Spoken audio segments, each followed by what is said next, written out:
El siguiente episodio de HR Standard es auspiciado por la Sociedad para la Gerencia de Recursos Humanos, capítulo de Puerto Rico.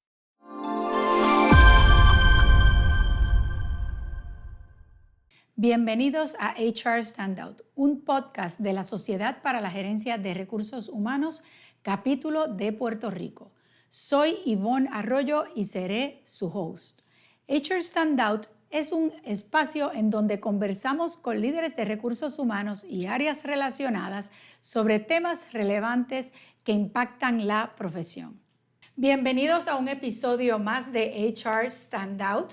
Hoy nos acompaña el señor Ramón Pérez Blanco, CEO de Fulcro Insurance, y lo tenemos aquí con nosotros porque realmente queríamos tocar el tema de cómo los CEOs perciben, los líderes máximos de las organizaciones perciben el rol de recursos humanos, porque nos encantaría poder llevarles a ustedes esa información de en dónde estamos hoy y cómo estamos tomando de la temperatura. Así que bienvenido, Ramón. Muchas gracias por la invitación. Un placer estar aquí. Claro que sí, y gracias a usted por aceptar estar aquí con nosotros en el día de hoy.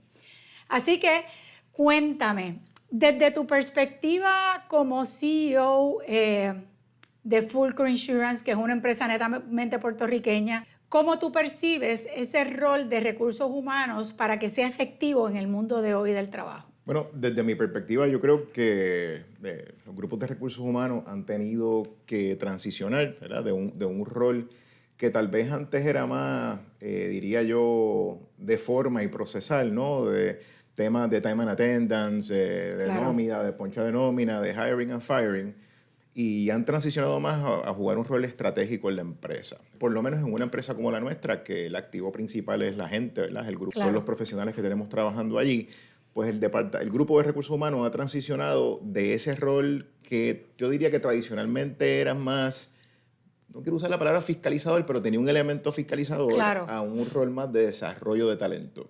Ya, excelente. Y pregunta que te hago, en ese rol estratégico, ¿cuáles serían esas 2 o 3 cosas que para ti son crucialmente importantes que un líder de recursos humanos y un departamento de gestión de talento haga, ejecute, desempeñe? Yo creo que el reto más grande es cómo tú no solo desarrollas, sino integras a la diversidad demográfica que tienes en las empresas actualmente. Ya. Desde el punto de vista de desarrollo de talento, una empresa como la nuestra, que es una empresa, como tú dijiste en la introducción, una empresa 100% local. Pues te voy a dar un ejemplo. Nosotros nos pusimos como meta crecer y seguir expandiendo la compañía y proyectándola fuera de Puerto Rico, ¿verdad? Tenemos presencia en República Dominicana, en Estados Unidos. La única forma de tú solventar eso es teniendo un grupo que se está desarrollando a la par con la velocidad de la empresa. Ya. Y ese rol, esa responsabilidad que tiene el grupo de recursos humanos, pues por lo menos es algo que anteriormente yo no percibía, ¿verdad? Anteriormente pues tal vez tú resolvías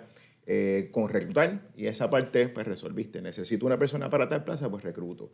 Ahora tú necesitas esa función bien fuerte, más tienes el reto de que si vamos a traer talento joven, ya sea con experiencia o sin experiencia, pues cómo yo formo ese talento joven rápido, pero que se amolde y que se alinee con la cultura de la empresa, con las metas de la empresa. Y diría yo que ese ciclo cada vez tiene que ser más rápido. En otras palabras, el equipo de recursos humanos tiene menos tiempo para desarrollar ese talento. Tal vez cuando yo empecé mi carrera, pues me tomé década y media en formarme como un profesional, ¿verdad? Y uno va aprendiendo y cogiendo los cantazos que te da el trabajo. Ahora yo percibo que ese ciclo tiene que ser mucho más rápido, simplemente por la velocidad de cómo se hacen los negocios. Claro. Sí, sin duda, nos has añadido celeridad, sobre todo la celeridad con el tema de la inteligencia artificial, lo que antes nos tomaba semanas en lograrlo, ahora nos toman días, tal vez horas, tal vez minutos, ¿verdad? Mencionaste algo interesante que tiene que ver con el tema generacional. Mencionas ahora el tema de tener profesionales capacitados ahora, sobre todo desde esta perspectiva de las generaciones más jóvenes. Pero ¿y qué tal con las generaciones a lo mejor que ya llevan un rato en el mundo laboral, como pueden ser los boomers, que sabemos que ya se han empezado a retirar hace unos años, pero nos quedan, sobre todo en un país como Puerto Rico? Claro. Generación X, generación Y, porque todavía la gente habla de los millennials. Mi gente, los millennials ya tienen 40 años, quiero enfocarlo. Cuéntame un poquito de cómo tú has percibido que es importante balancear esas generaciones dentro del lugar de trabajo. Bueno, eso es un gran reto. Yo pienso que mencionaste los boomers. Yo pienso que los boomers que pueden trabajar no se deben retirar, ¿verdad? Los que tienen salud y también no se deben retirar porque ahí hay un conocimiento, ¿verdad? Y unas lecciones aprendidas y una veteranía que es difícil de reemplazar, ¿verdad? Yo pienso que hay muchas empresas y muchas instituciones que están sufriendo precisamente de que se pierde memoria institucional cuando ese cohort demográfico se retira. Así que yo tengo varios socios y compañeros que tienen más de 65 años, mucho más, que están felizmente trabajando y aportando y añadiendo valor. Ponle de contrapeso a la persona que se acaba de graduar de universidad, que a lo mejor está con nosotros en su segundo trabajo, y hay un gap ahí interesante donde tú quieres lograr casi el balance entre esas dos generaciones. ¿Verdad? Tenemos un grupo de ejecutivos que usa estrictamente el teléfono, ¿verdad? Versus un grupo de ejecutivos que usa estrictamente mensajes de texto. Y en algún lugar en el medio que va a estar el balance hacia futuro, ¿verdad? Hay unas destrezas, particularmente para las generaciones más jóvenes, que a mí como empresario me preocupa y se han discutido en otros foros, ¿verdad? Que es que alguna de estos cohorts más jóvenes tienen cosas como fobia al teléfono o, ¿verdad? Quieren resolver todo de la forma digital y se pierde un poco el contacto con el cliente. Estas generaciones, llamémosle boomers o generación X, pues están más acostumbrados al toma y dame y al contacto humano. Y mencionaste AI, mientras más la inteligencia artificial sea más prevaleciente en las empresas, y eso es algo que ninguno de nosotros va a poder parar, más relevante van a ser esas destrezas de esas generaciones mayores, que es, me senté contigo, nos tomamos un café, hablamos, cuáles son tus necesidades, cómo te puedo ayudar, qué necesitas, qué estamos haciendo bien, qué estamos haciendo mal. Así que ahí hay un gran trabajo de reconciliación que precisamente los departamentos de recursos humanos, las prácticas de recursos humanos van a tener que llevar a cabo y los líderes de empresa van a tener que prestar particular atención. Porque si no lo hacemos, pues sí, vamos a tener tal vez un grupo de profesionales que son bien duros, también diestros usando la inteligencia artificial, pero tienen unos gaps de destrezas que tal vez para ti y para mí son básicas, claro, pero para otras generaciones un poco más jóvenes, pues no necesariamente lo son. Y muchas gracias por esa información, eso está bien interesante. Mientras voy escuchándote, me salen más preguntas, ¿verdad? Y pienso yo, ¿qué están haciendo ustedes en Fulcro? Y tú como líder, ¿verdad? Que es lo más que me interesa llevar a nuestra audiencia en el día de hoy y a nuestros seguidores, es cómo entonces balanceas, cómo ustedes logran como empresa identificar las destrezas de liderazgo que son necesarias para liderar, valga la redundancia, con éxito una empresa como Fulcro en el día de, o sea, al presente, pues mira, en la actualidad. Eso es una gran pregunta, eso es algo en lo cual hemos... Porque tienen varias generaciones, entonces eso me está bien interesante. Múltiples generaciones, para que tengan una idea, nosotros, Fulcro es una empresa que tenemos 10, 11 dueños, con una diversidad de edad desde, vamos, los mid to high 70s hasta los low 30s. Aparte de eso, fuera de los dueños, todo el liderato de la empresa, tienes esa misma diversidad. Nosotros hemos invertido mucho tiempo y dinero y recursos en desarrollo de talento de liderazgo. ¿Verdad? Sí, a veces esas cosas pasan, son tan obvias que pasan por debajo del radar. Uno puede ser un gran corredor de seguro. Yo estudié manejo de riesgo y seguro en la universidad, yo estudié leyes, puedo ser un gran corredor de seguro y un gran abogado. Eso necesariamente no me hace un gran líder, claro, un gran gerente de personas. Diría yo que lo contrario. Muchas veces las personas que tienen mucho éxito porque tienen mucha habilidad profesional en un campo técnico, CPA, ingeniero, abogado, corredor de seguro, no necesariamente es el mejor mentor, el mejor líder, claro, quien está más capacitado para desarrollar equipos de trabajo. Así que nosotros, conscientemente de ese reto, hemos hecho una inversión en asesores, en consultores, en todos nosotros, ¿verdad? Toda la gerencia, educarnos en el tema de desarrollo de talento. Y eso ha tenido un éxito tremendo con los retos, ¿verdad? Todos esos programas tienen un reto increíble. Siempre. Y lo típico es que uno cae en el hábito del día a día, ¿verdad? De cuáles son las necesidades del negocio, del cliente, ¿verdad? De, como decimos en la calle, de apagar los fuegos del día. Claro. Y así que es un reto mantener vivo ese concepto, mira, de desarrollo de talento, de equipos, de cómo yo integro el equipo, cómo yo mentoreo, ¿verdad? Y eso no son conceptos nuevos. Si vamos a la época medieval, estaba el concepto de apprentice, ¿verdad? Mentor y apprentice. Claro. Así que yo creo que hay algo de eso que los negocios van a tener que muy conscientemente invertir en ese rol. De que, ¿verdad? Hay un balance ahí que seguir entre los veteranos y su capacidad técnica, claro. que los llevó a tener éxito en su carrera, versus su capacidad de gerente y de desarrollar estas generaciones jóvenes. Que del saque ahí hay un gap en estilos de comunicación. Sí, dramático, y en la manera de liderar sus propias vidas, vamos, lo que es prioridad para uno versus el otro. Correcto, y a veces esas cosas son interesantes, a veces cómicos, pero a veces frustrantes. Pues, por ejemplo, yo uso de ejemplo cuando yo estaba empezando en mi carrera, que a mí un jefe me pidiera algo a las 5 de la tarde, por mi mente ni pensaba, ni pasaba, no estaba ni cercano el concepto de work-life balance, ¿verdad? Ya.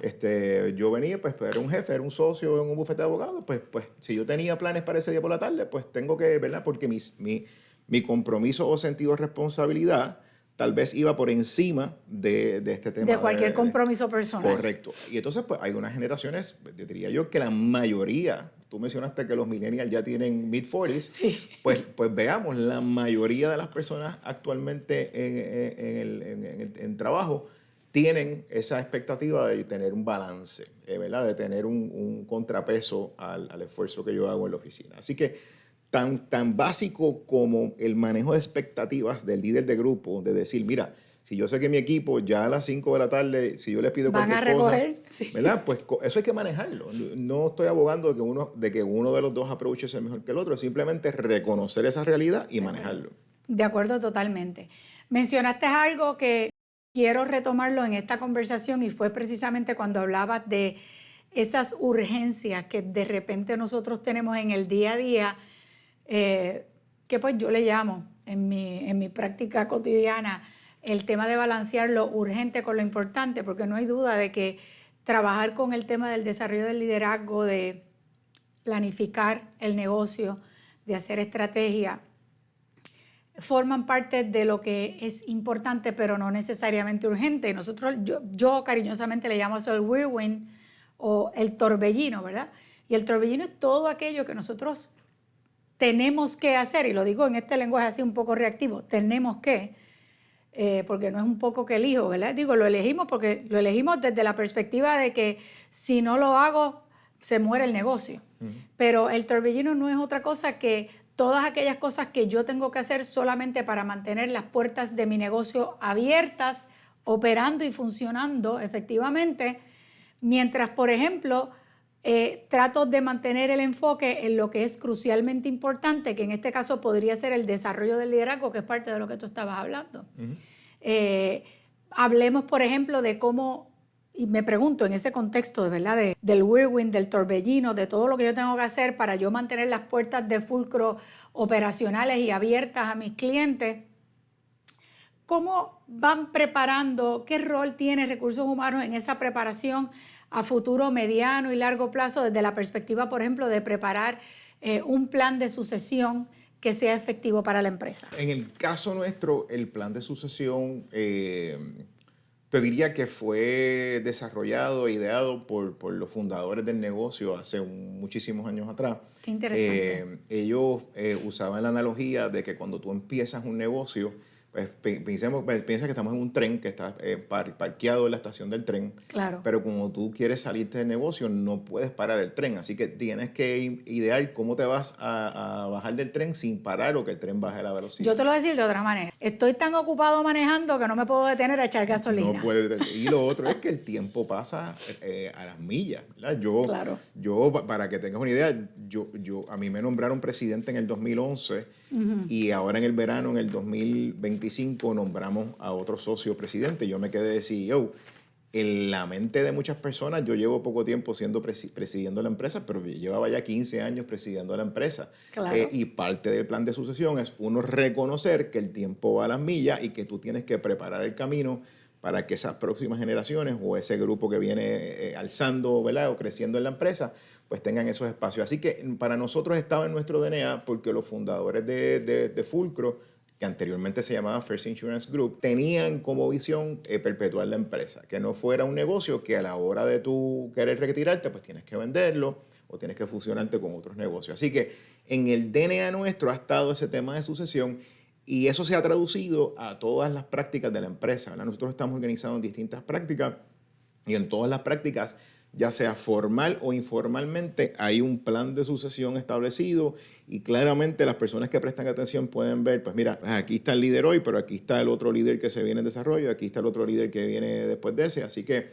eso está en nuestro DNA.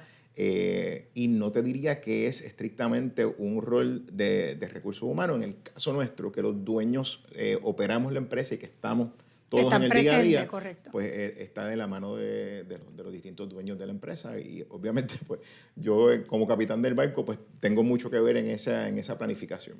Sí, pero lo que estoy escuchando y que yo creo que es importante que quienes nos siguen, nos escuchan o nos ven, ¿verdad? Dependiendo de cuál sea el caso. Un poco entender que las empresas exitosas son aquellas que no son dependientes de un líder en específico, sino que crean, y lo dijiste, ¿verdad? Yo podría decir cultura, tú dijiste DNA, estamos hablando prácticamente de lo mismo. Sí. Habilitan las condiciones en la empresa para que la empresa genuinamente funcione indistintamente de quién esté. La preparan para eso. Correcto.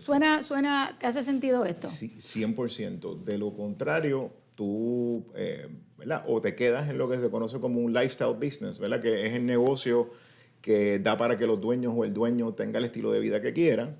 O cuando ese dueño se quiere retirar, tienes que vender o fusionarte o peor, ¿verdad? La empresa se pierde por el tema competitivo. Nosotros por diseño, la empresa se diseñó desde que se fundó para que tuviera continuidad. Por eso que se llama Fulcro Insurance y no Pérez Insurance o, ¿verdad? Claro. o otro nombre. Así que sí, en el caso nuestro es así por diseño. Y fíjate que es interesante porque mencionaste el tema del nombre, que no se llama de X o Y, que se llama Fulcro. Es una empresa netamente puertorriqueña, así que esa parte, ¿cómo ustedes lograron trascender?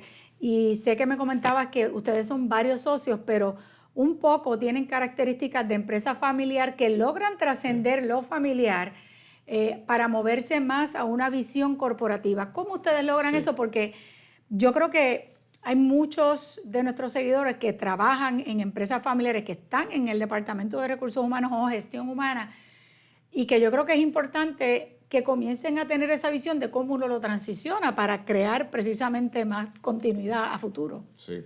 En el caso nuestro es interesante porque lo que no comenzó como una empresa familiar, para muchas personas en la industria, de momento piensan, pues es una empresa familiar, pero en la evolución del negocio, pues la realidad es que no. Y la razón es que el negocio lo fundaron dos personas que no eran familia, eran colegas de la industria. Ya. Pero las vueltas que de la vida, pues yo decidí estudiar seguro y cuando ellos empezaron su plan de sucesión en los 90, ya yo estaba empezando a estudiar seguro, así que me incorporaron en esos planes. Yo regreso a Puerto Rico y resulta de la casualidad que mi hermana y después mi hermano pues deciden estudiar seguro y acabamos los tres, ¿verdad? Aunque tuvimos experiencias de trabajo fuera acabamos los tres en el negocio. No obstante, desde finales de los 90 a principios del 2000 ya habían otros socios que no eran familiares en la empresa. A medida que esos socios fundadores se fueron retirando, pues el ownership se diluyó.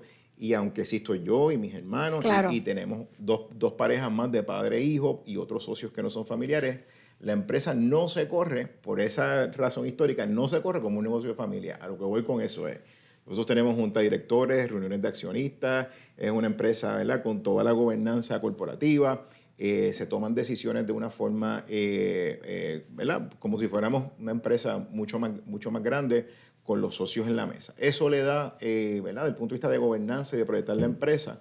Y de formalidad. Y un futuro que no tiene que ver con los deseos de la familia o de las familias que están representadas en esa junta de directores. En Puerto Rico hay mucho negocio de familia, algunos bien estructurados, bien organizados desde esa perspectiva, la corporativa, cómo yo voy a perpetuar el negocio, otros que operan más, ¿verdad? Como padres y hijos y hermanos, ¿verdad? Un poco más informal. Yo pienso, mi teoría es que los que van a perpetuarse y van a tener más éxito hacia futuro son los que se organizan y se estructuran, ¿verdad? Tal vez sin perder el calor de un negocio familiar o el corazón de un negocio familiar, pero se estructuran de una forma para reconocer de que, mira, y esto es un negocio, y aunque tú y yo seamos familia, tenemos que operarlo como un negocio para que el mismo tenga éxito. Excelente. Pregunta que te hago para, ¿verdad?, seguir hablándole a nuestra audiencia que está hoy con nosotros. Yo estoy pensando aquí en qué errores tú como CEO podrías decirle a nuestra audiencia que deben evitar desde la perspectiva de recursos humanos. ¿A qué me refiero? Tal vez dicho de una manera positiva, ¿verdad? Porque la palabra error como que no me encanta.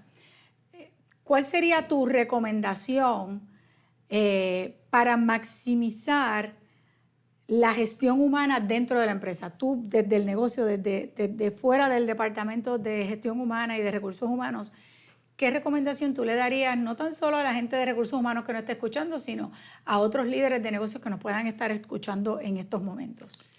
Bueno, desde mi perspectiva, un liderato de recursos humanos efectivo tiene que sumergirse en las necesidades operacionales del negocio, la realidad del día a día del empleado, del equipo de trabajo.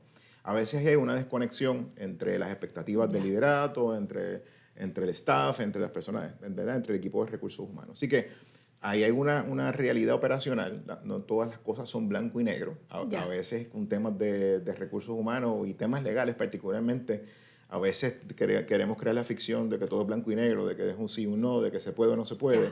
Y la realidad de los negocios y de la vida es que yo digo que es más orgánico, es más, es la palabra que está de moda, artesanal, ¿verdad? Así que yo creo que un equipo de recursos humanos que entiende claramente cuáles son las necesidades operacionales del negocio, cuáles son las destrezas o la carencia de destreza, dónde están esos gaps, y el liderato de la empresa los empieza a ver como apoyo para cerrar esas brechas, pues pienso que va a tener mucho más éxito añadiendo valor y más visibilidad y más prominencia dentro de la empresa. La práctica de recursos humanos que se quede en la época tal vez punitiva o como dije de entrada, ¿verdad? La parte más transaccional. Sí, ochentosa o noventosa. Más procesal, ¿verdad? Y pues, se va a quedar ¿verdad? Con esa marca. Así que los negocios van tan rápido, las necesidades operacionales van tan rápido de los mismos clientes, que una práctica exitosa de recursos humanos debería estar, ¿verdad? Detrás de esa realidad y los gaps que va dejando esa velocidad. Excelente. Ya vamos cerrando nuestro capítulo en el día de hoy, nuestro episodio. Yo creo que ha estado sumamente educativo desde una perspectiva de afuera. Yo creo que es importante despegarnos de lo que es la labor de recursos humanos para verla desde otra óptica, más desde la parte operacional. ¿Alguna recomendación, tú que ves tantos clientes y sé que Fulcro desde esa perspectiva tiene muchos clientes en la industria que tiene que interactuar con gente de recursos humanos, prácticas que tú ves en tu día a día que tú dirías, Ivonne, si yo tuviera la oportunidad, yo siendo líder, yo les recomendaría que las cambiaran? Algo que tú ves ahí cuando sales a la calle desde esa perspectiva. No te sé decir así de específico. Yo sí pienso, y tal vez eso es por mi formación y por mi experiencia y por los cantazos que he aprendido, ¿verdad? En mi carrera, que a veces el discurso de recursos humanos, ¿verdad? Y esto aquí me van a caer piedras y me van a... No, pero para mí es bien importante. Yo creo que para eso estamos aquí. A veces el discurso de recursos humanos a veces es bien soft. ¿Y a qué me refiero con eso? Es el tema de bienestar, el tema de que hablábamos ahorita de work-life balance, ¿verdad? Y yo pienso que eso es súper importante. Balancear eso con la realidad cruda del negocio, ¿verdad? Como dicen por ahí de la calle, es un reto. Y a veces en el discurso de recursos humanos como que se pierde un poco de perspectiva. Eso está fantástico, ¿verdad? Todas esas políticas, todo ese deseo, ¿verdad? Más soft, tal vez más aspiracional, a veces se enfrenta con la realidad del negocio o de un cliente o una situación particular que hay que atender o que hay que manejar. Así que yo creo que lo ato a esa conciencia de cuáles son las necesidades operacionales del negocio, cuál es la realidad que está pasando con el negocio desde el punto de vista financiero, de desarrollo, de crecimiento o decrecimiento.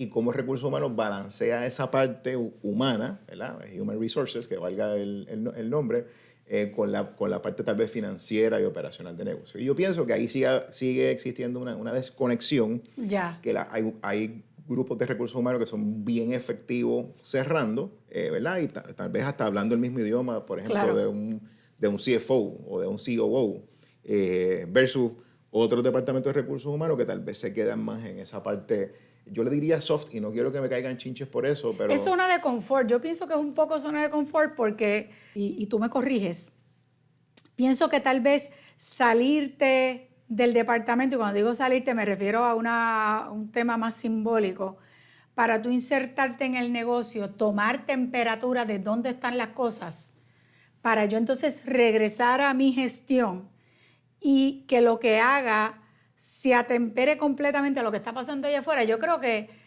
tiene que ver un poco también con zona de confort, con que me es más cómodo quedarme administrando a lo mejor el plan médico, quedarme administrando el modelo de competencia sin necesariamente pararme un segundo a yo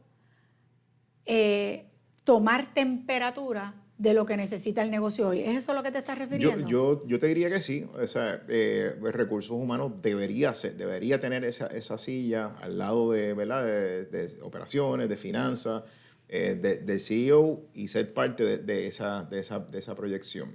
Eso es un reto gigante. Hay personas, ¿verdad? Y departamentos de recursos humanos que caemos, ¿verdad? Porque yo lo veo en mi empresa, caemos en comportarnos nosotros Claro. como el empleado, o nosotros como el consumidor, ¿verdad? De un Claro. producto o un servicio.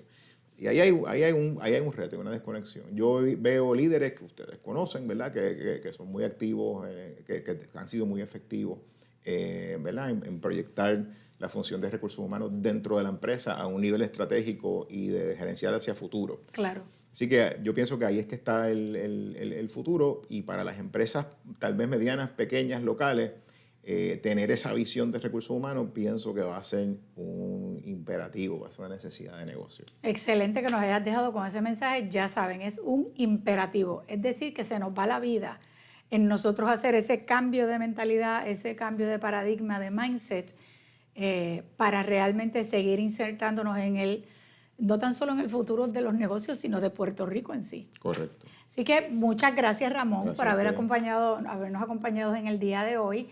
Y gracias a ustedes que se han mantenido con nosotros escuchando este episodio tan interesante. Que tengan excelente día. El pasado episodio de HR Standard fue auspiciado por la Sociedad para la Gerencia de Recursos Humanos, capítulo de Puerto Rico. No olvides dar me gusta, comentar, compartir y suscribirte a nuestras plataformas en las redes sociales.